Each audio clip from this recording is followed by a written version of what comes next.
High বন্ধুরা, আজকে আমরা দুষ্টু শাড়ি পরেছি। কিরকম লাগছে বলো? আমরা দু বোনই পরেছি, দেখো। হ্যাঁ, তো কেমন লাগছে কমেন্টে জানাবে, লাইকও করবে ভুলবে না। এইটা কিন্তু লাইক করতে হবে, কষ্ট করে পরেছি। আমার ছোট বোনটাকে দেখ। মেলা থেকে একটা ডল কিনেছি, একটা কিউট আউল, তো খুব পছন্দ। আর দুষ্টু শাড়িটা কেমন লেগেছে দেখো একবার। হ্যাঁ, দুষ্টু দিদি ভাইয়ের শাড়িটা কেমন লেগেছে দেখো, তাড়াতাড়ি কমেন্ট করে জানাও।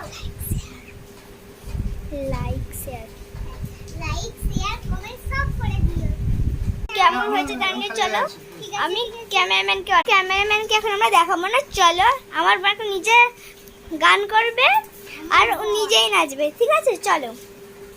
আমায় কুইয়া দাস মারাগাই মন খোদারি কসম, তোরে লাইগা জীবন আমার যখন থামতে বলবো থামবি।